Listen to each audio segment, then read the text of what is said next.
flip. And yeah, now we're ready to go with Symphony of the Night. So I was talking a little bit last time. Oh, and actually, I guess there is actually a little bit more setup that needs to be done. Yeah, I'm really lazy when it comes to stream titles, so I'm just gonna, yeah, just go with the non-stop nostalgic rambling thing again. Maybe that'll be my thing.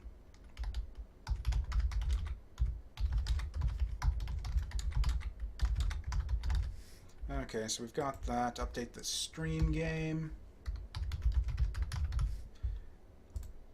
Whoops. No, not Castlevania. We want Symphony of the Night. We'll update all that. Okay, and now we're actually good to go on Symphony. So yeah, I talked a bit last time about how it's, you know, there's the two main different versions of the game right now. Like, I guess there's the Sega Saturn one too, but it's kind of more effort to set that up than it's worth. There it is. But yeah, and I was talking about maybe we'll switch over to that because there's so many cool extras. I think we're gonna because we made so much progress on just the last stream. We got like a good 2 hours into the game. I think I will just continue forward with the PlayStation version. Oh yeah, and I did get all the technical issues fixed as well. The issue. At least he says as we get like a blank screen with nothing happening. Okay, okay, we're good to go now.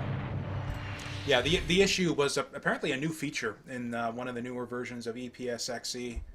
It's called, it's like sub-pixel precision or something like that, which apparently like fixes like a sort of wobbly, like issues with wobbly 3D polygons and stuff, like wobbly polygons on the 3D models.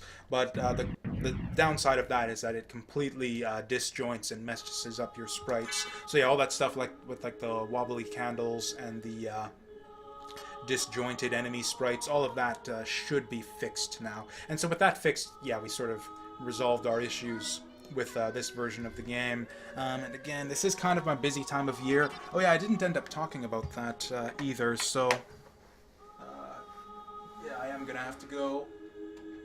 Can I do this without... Oh, and I guess I'm still on camera. I should probably have taken the camera off. Okay, we can reach it without strangling ourselves. Ah, good grief. This is not important at all. This was not worth the trouble. But yeah, I do kind of have to pay attention to my phone, because, yeah, I work a retail job, and yeah, that was something I actually forgot to mention at the start of the stream, is, yeah, I work retail, and I've got a ton of extra hours, extra shifts over the holiday season, to the point where I actually, this is basically my last day off for the rest of the month, so yeah, I'm actually gonna shut that off. Vibration will be good enough. But, or did I fix it? That looked a little bit wonky to me there. Whatever, we'll just play the game and see how it works. Oh yeah, that's right. That's right. We're kicking things off with Granfaloon here. One of my favorite fights in the game, actually. I just think this is just so cool, the way this is. A lot of cool boss fights in this game. But anyways, yeah. Streaming will be not following the usual schedule for the rest of the month. Like, I'll try to put in a few hours here and there, but yeah, I definitely won't be able to do, like, the longer, like 4 to 5 hour streams, and my big long Monday stream is right out too. The big long Saturday streams are out, so it's like basically at most I'll maybe get in 1 to 2 hours a day, but basically don't expect to see me around for the rest of the month is what I'm trying to get across here. Consider it. Yeah, that's a bit conceited, I guess, to phrase it this way, but we're gonna go with it. Consider yourself lucky if you, yeah, manage to catch any of my streams going forward for the rest of the month, because, yeah, no promises as far as availability for streaming. But, you know, and so, yeah, I guess we're, yeah, kind of a little celebration here of the fact that I actually have one more day of freedom before the holiday death march. And so yeah, we're just having some fun with some Castlevania right here. Oh hey, I actually got it off first try there. We actually have to be a little bit careful with this, since I do want to show off, like I said, because we did win this fight last time. I do want to show off the, ooh, that top bit, that's tricky to get to. I think we need to sort of kick off from here and get him at the lowest point. My goodness. Okay, that's going to be a bit tricky. Do we have the high jump boots yet? I think we actually get them from this boss. And did I... Just double checking my stream setup. Yeah, we're good. Still get paranoid about that from time to time. I remember my very first Twitch stream. I fucked up the audio, and the game, like, you couldn't hear my commentary at all over the game audio. Oh, you know what? Actually, there's a trick to this, except I think I might have ruined it. Okay, we might be able to do this. Oh, okay. Looks like you maybe have to get the angle just right. Okay, but we actually... Okay, that'll do it. Oh, dear. Okay, looks like it takes some precise positioning to get that.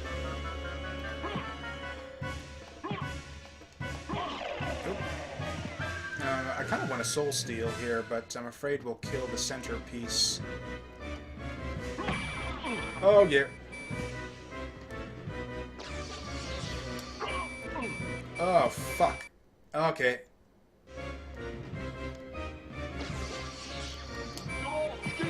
Oh, hey, that's why we do that. We just abuse invincibility frames from Soul Steal.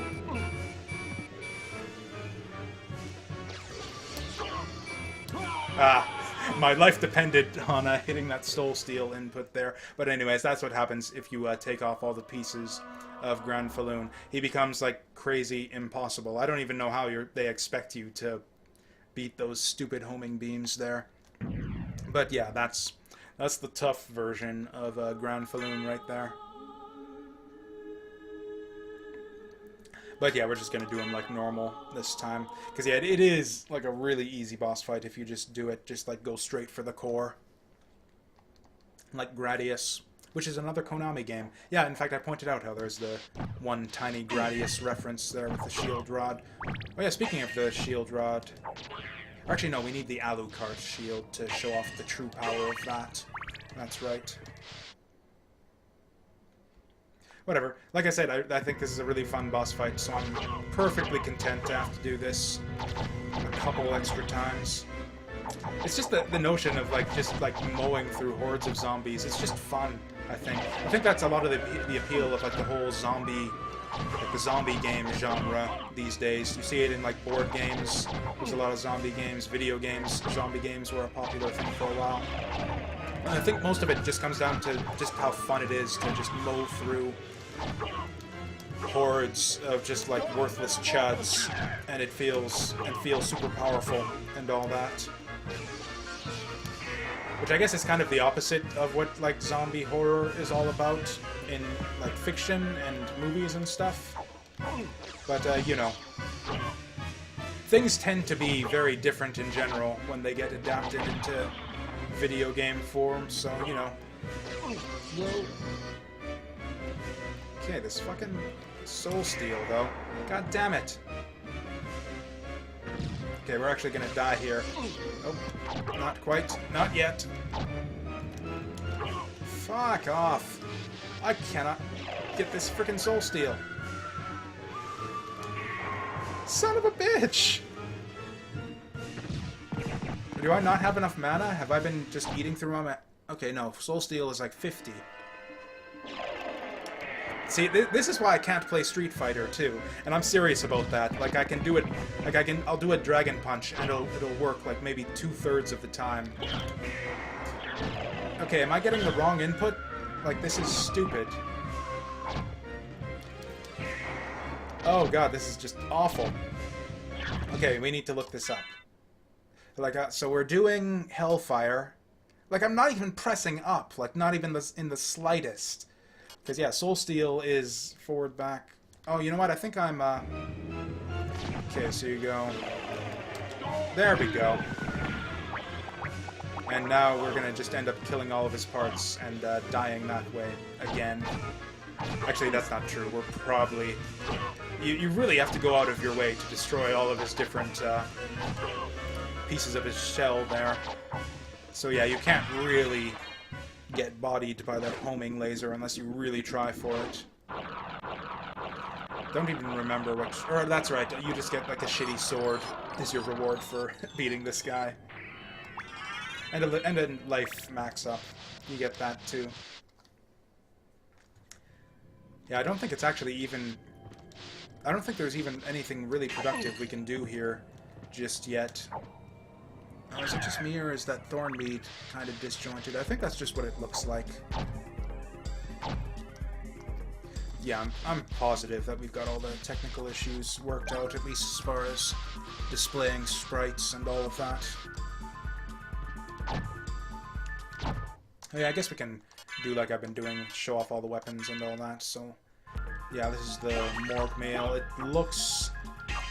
looks like one of the regular, like, shitty, boring swords that I've been talking about all this time, but the animation is slightly different. It's got, like, the little streaks there for a single frame. And it does dark element damage, which is bad for just about everything. But whatever. We're gonna use it. Just for a little while. Because yeah, sometimes these weapons have hidden properties that aren't immediately obvious.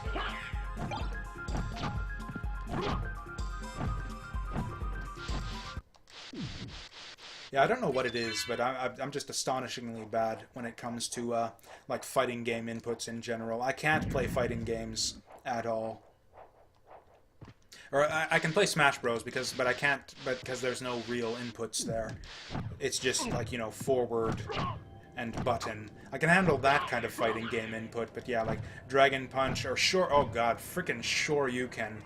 Like I cannot do it. Like if Fireball comes out, yeah, if Hadouken comes out like 2 in every 3 tries, Shoryuken is like 1 in 5.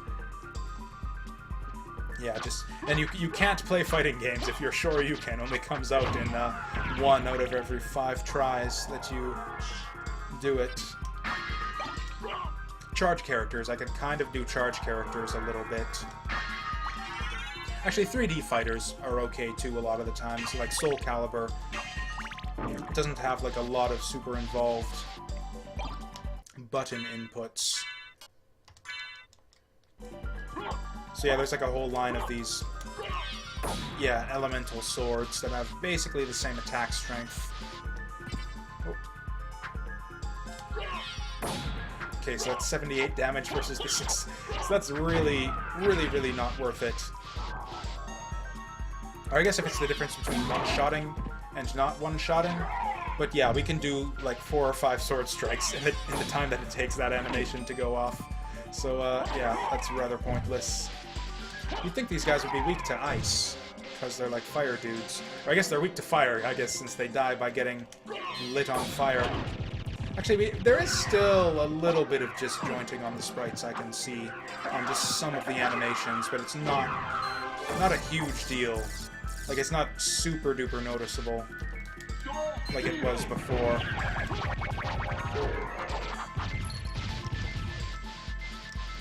I don't know, do I want to...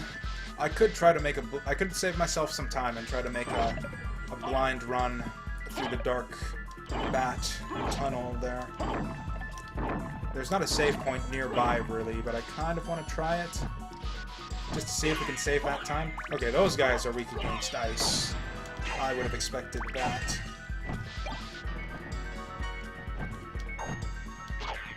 Oh, I wonder if there's some trick to it, too. If maybe I can, like, if I can, like, turn on some stupid graphical filter on the emulator to be able to see the walls in the spike room.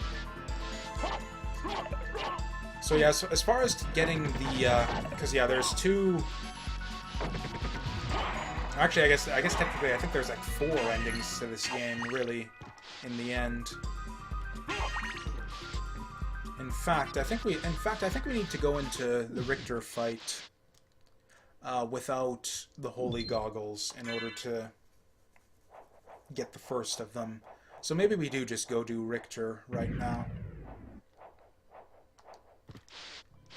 But yeah, this game is very kind of open and free form. You don't have just sort of the point-to-point guidance that you get from a lot of, especially the modern Metroidvanias, but even Metroid to a certain extent. Metroid did a very good job, I think, of sort of cluing you into what was the next place to go, and where giving you shortcuts that happen to lead right to the next place you need to be every time you get an item.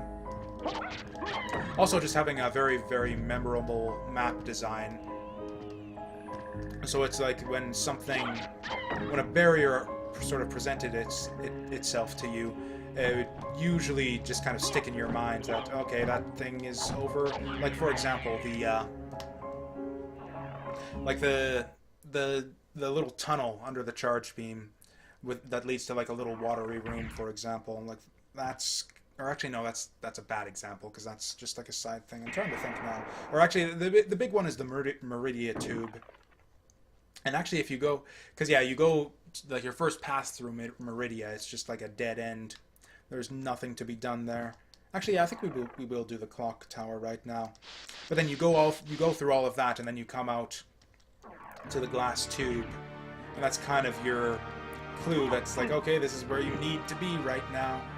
And there's all sorts of so I did a Super Metroid Let's Play on my YouTube channel way back in the day, and I actually came down on the other side of that, on the issue of the Meridia tube back then.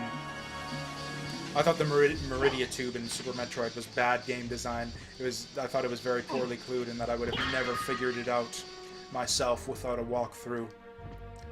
Looking at it these days, though, I think I actually could. There's so many different clues that sort of point you towards what you need to do with the glass tube. And I think the biggest clue for me is just the fact that it's like you're in, what is it, Bryn Star, and then all of a sudden for this one screen, or I think it's 3 screens surrounding this glass tube, you're all of a sudden in Meridia with no obvious way to sort of get out of there, I guess. It's like, oh, we're in Bryn Star, and then all of a sudden we're suddenly in Meridia for this one screen with a glass tube, and we can't find anywhere else to go in the other Meridia segment. So I think that's the biggest clue that I would have probably figured out these days. Oh, we do still get the wobbly candles. What the hell? What if I do this? Does this even work still? That's really weird. What was it, F6 then? Nope. So F7 is supposed to switch between hardware and software emulation. Oh, is this our Echo of Bat? That's our Fire of Bat. Whatever. It's not that bad, and maybe it was like that in the original game and I just didn't notice. Oh, I'm fucking up my bat. My bat dash now, too. But yeah, Castlevania doesn't... Like I've pointed out a couple of the sort of little clues it gives you for what you need to do next, but the clues in this game, I think, really are super subtle, and probably most people wouldn't figure out. Like the fact, for example, that you get a library card right before the Minotaur and Werewolf fight, and that's your clue to go to the library after you get the mist form. Like that's just, I don't know. I really don't think that I don't think anyone would get that from that clue there. It's like, oh, there's a library card. That means that I need to go to the library immediately after this fight. So yeah, they were maybe a little too clever for their own good when it came to the hints in this game. But yeah, in this game, and again, kind of a little like Dark Souls, rather than just sort of explicitly pointing you in the right direction, even through any type of subtle, like, just scenery design tricks or anything like that, it's mostly about just exploring the world for yourself and making mental notes of where the points of interest are, and coming back to them later on once you get new tools at your disposal. I feel like I've had enough messing with the ice brands now. Oh, we got this thing too. Oh yeah, we also got this thing, which is... I don't know what the benefit of the Shaman Shield is. It's kind of ugly looking. Oh yeah, but we will try it out with the Shield Rod. Yeah, and this would be a good time to sort things out. Okay, so what's the shield rod got for us? Yeah, this is really tricky. Okay, what does it do? Oh, we get like a weird goat bug thing with pentagrams. Intelligence up. Okay, so we got what, the strength up, the defense up, and the intelligence up. So we can cast better spells. Okay, what's the difference? I actually want to do some science on this. Okay, so what's... Or okay, maybe we can choose an easier spell to experiment with this on.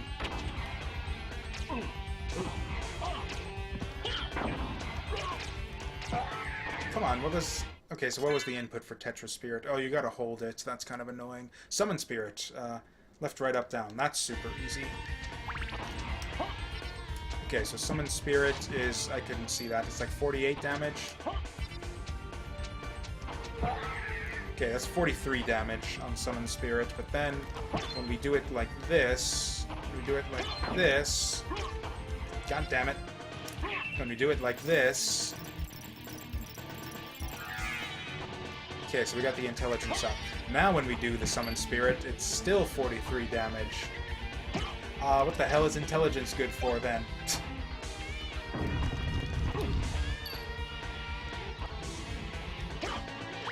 Okay, so we learned that. Through the magic of science, we have confirmed the null hypothesis that intelligence doesn't actually improve your magic spells, it's just completely worthless.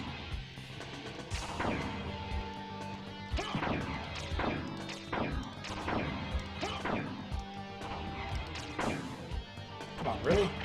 Okay, there we go. You need to... It's kind of annoying. You need to... There's a puzzle where you can open a passageway by hitting these things enough times until it clicks. Yeah, that gate right there over to the left. In fact, I think you can even see... Yeah, you can even see that there's a passageway here. Or you know what? We forgot to get the holy symbol, I think, when we were underground. Yep, we're still taking damage. Totally had the opportunity to fix that, but we forgot.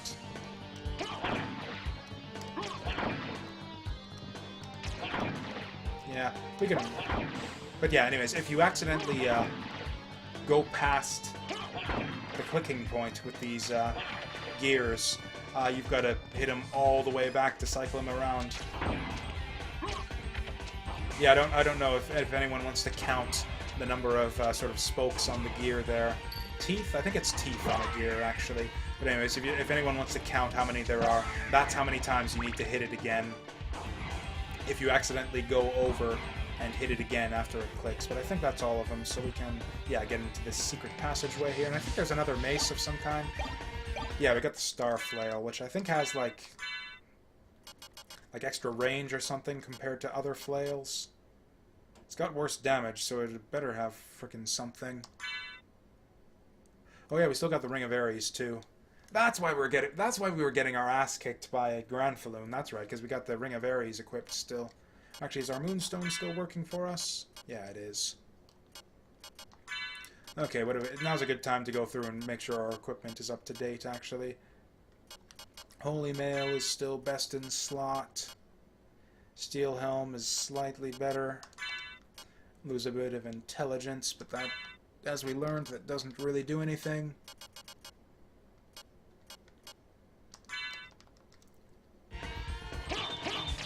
So yeah, Starflail just has that little bit of...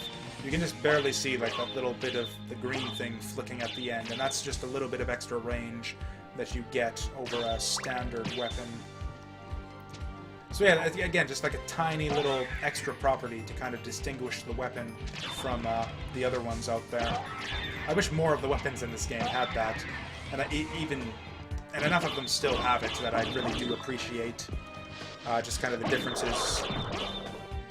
Although again, that's kind of something that Dark Souls, I think, improved on, where it's like not only did every weapon have its own little unique property in Dark Souls that made it kind of different from all the others, but they actually kind of sort of balanced it to where every weapon was, if not like as good as each other, like some weapons were certainly better than the others in Dark Souls.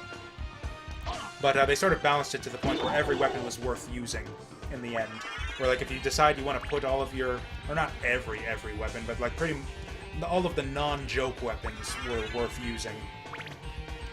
So it's like you can reasonably put all of your Titanite in Dark Souls towards upgrading any given weapon, and you'll be fine. Because every weapon is viable, I should say. Which I guess is technically true in this game too, since, like I said, most of your attack damage by the end game will come from your base strength. So yeah, I guess technically you can win. In fact, yeah, as I've pointed out, you can win this game with no equipment at all if you want. But like, there's nothing interesting about some of it. Like, you could do a Starflail run, but that doesn't really change much. Not in the way that, like, the different animations and special properties and just all the different stat balancing that goes into a Dark Souls weapon. It's like you can do like a dagger run in Dark Souls versus like a mail. You can do runs with like each of the 5 different daggers that you get in Dark Souls, and they'd all be very distinct from each other just because of all the different properties of the different, not just the different weapon types, but the different individual weapons. And that's something I wish that they'd have carried forward more into the later Castlevania games, which I guess they did to a certain extent. Like, what is it? The big one that a lot of people say is their favorite. The first, I think it was the third Game Boy Advance one. I think it's Dawn of Sorrow. There was Dawn of Sorrow and Aria of Sorrow. I think it was Aria, maybe, was the Game Boy one.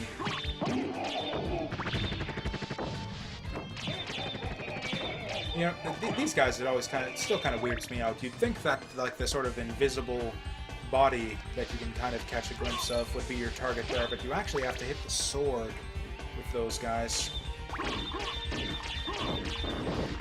What do we got in here? This is where you get... Oh, no. Where the hell is the walk armor, then? Oh, we have it already. Okay, apparently I just missed it and wasn't paying attention. Okay. So yeah, walk armor will eventually be the best armor in the game for us. But anyways, yeah, I think it was Aria of Sorrow, whatever it is. The first one with Soma has a lot of really kind of more distinct weapons with very unique animations and different properties that doesn't really make them worth using necessarily, but makes them distinct from one another to the point where it is kind of entertaining to go through and use them. Whereas in this game there's like a tiny bit of that, but not enough to make it really worthwhile. It's like all the flails are basically the same, except this one has a little bit more range, and the shield rod, which is like dramatically different, but other than the few that are dramatically different, yeah, not a whole lot.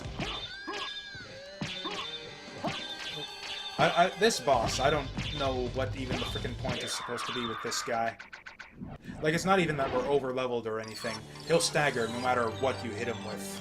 So you can just, like, stun lock him for no effort whatsoever. And it's like, why is this guy even in the game? Oh, you know what? I gotta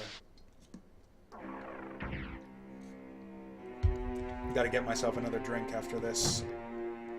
I'm out of cider. I bought my... Because that's sort of my drink of choice, is the Angry Orchard. Actually, if you step up... Okay, if you decide to go up here ahead of the platform, then you can sort of skip those lion heads being lit. And the thing that's amusing about that, as you'll see in a second, is that, yeah, they stay lit after the first time you pass through this room. These will be lit for the rest of the game. So if you decide to, like, race ahead of the platform and skip it, and skip the lighting of the lion heads, you can set it up so that they'll just... It's like half of them will be lit, and the other half won't. And it'll just stay like that for the rest of the game. That's actually something that just triggers my OCD on speedruns of this game, where they'll, like, ride the platform up, and then just, like this, and then just kind of double jump up and skip ahead past, like, the last 2 lion heads. And then they'll just stay unlit for the rest of the game. the others will be lit, but the last two won't. And that just, like, really bothers me when people do that playing this game. So yeah, if any of you guys ever want to do, like, a Symphony of the Night stream, and I happen to be watching it, that's the way that you troll Jasu as a viewer when playing Symphony of the Night. Or this is... Okay, we got the ghost card. Do we have the sword card yet? Sword card. Oh, that's right, yeah. Orlok's chamber. That's where we need to go for the Echo of Bat. Because, yeah, that's like a big, important area that they really want you to go through. So I think what we're going to do here, actually... Yeah, the cross is really terrible in this game, actually.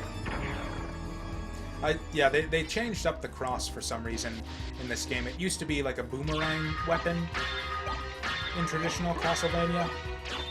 And yeah, for some reason you get, like... You could go up here at the very start of the game with the Richter Bloodlines flashback. And you'd get, like, weapons and stuff from these that you can't use. Huh. So it's like all the armor we get is just obsolete by now because, I don't know, how did we even get that holy mail? I don't remember. But yeah, we're gonna go through here, grab all the items, and then past here, yeah, you'll recognize this is the Dracula chamber from that intro I was just talking about. Actually, let's just show this off. If any flea men come by. Oh, yeah, so this is what the cross does in this game. And it's a decent effect. Like, it's, you know, the crosses go by and you can get a bunch of hits from it, and then it hits the whole screen for big damage. And it's like a decent enough effect, but it costs 100 hearts, which is really not worth it. I would rather be able to throw, like, 10... Or actually, it'd be more like 20 boomerangs than to just have that one big cross effect. Oh yeah, we got the Bathfire. Oh yeah, we can actually do like dogfights with these flea men right now. This is actually kind of amusing. I think this is Power of Mist. Yeah, so now we can stay in... Oh, and actually, yeah, we need that for the Richter fight. Yeah, so I guess I could have come by here and done this fight a long time ago. There we go. that could almost be like a fun mini-game they could throw in. It's just like a side thing. Like a bonus... Yeah, bonus mini-game. Unlockable or something. It's just like a... Yeah, Bat versus... What were those things? Flea Riders, I guess. What kind of bird is that they're flying on, though? It's kind of hard to tell. It's like a goose or something? It's not a goose, though, because the beak is all wrong. Okay, I wanna examine this shit, actually, now that I've mentioned it. Come on, where are they? Okay, so that's like a seagull. I feel like that's a seagull, is what that is there. Which is kind of strange. Strange thing to have up here in the clock tower. But, yeah, I'm going with seagull, regardless. Oh yeah, now we don't have any hearts. Okay, so we kind of want a proper set of equipment here for this fight, since it's not really super easy, this one. So yeah, Richter will stagger when you hit him. So we can't really get the benefit out of the super fast hitting equipment. Oh, hey there, Ogoi Gares, if I've got that right, sorry. Yeah, I don't know how long you were sitting there. I've actually put it, because some people have gotten offended by that lately, where I've, not lately, but in the past, where I've ignored new chatters for too long. I do tend to get wrapped up in my commentary a bit too much sometimes. Yeah, PS1 though. Oh, then yeah, and I did decide to stay with the PS1 version of this game. I think we want that two-handed sword for this fight. Yeah, I don't think that 2 points of defense is going to do much for us. Oh, yeah, we want to make sure we get the right mist button. Mist is L1. That's going to be important later on in the fight. I've been waiting for you. More of that classic So it is you. Castlevania But dialogue. Why is Belmont planning the resurrection of Count Dracula? Count Dracula rises but once every century, and my role is over. If I can resurrect him, then the battle will last for eternity. Oh, right. Right, so we said it was L1, because, yeah. Yeah, mist form is kind of important to this. Oh, shit. Oh, oh, dear. Okay, this is actually kind of a difficult fight. You can kind of... Oh, shit! Oh, but we're doing tons of damage, so, now feel maybe we'll be alright. Wrath.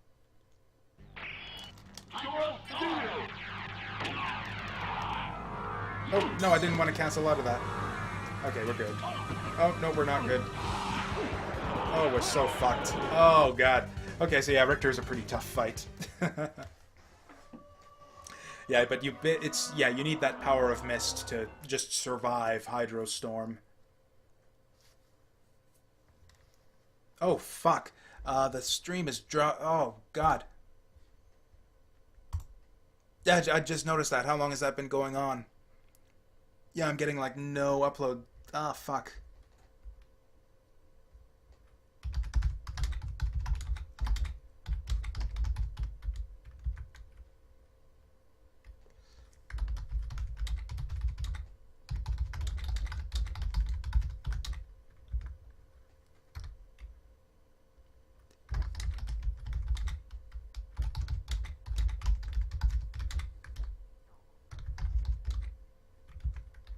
Yeah.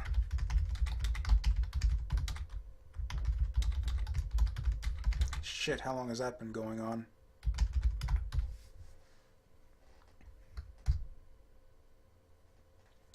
Okay. And yeah, I guess we can stop recording here. In fact, we have to stop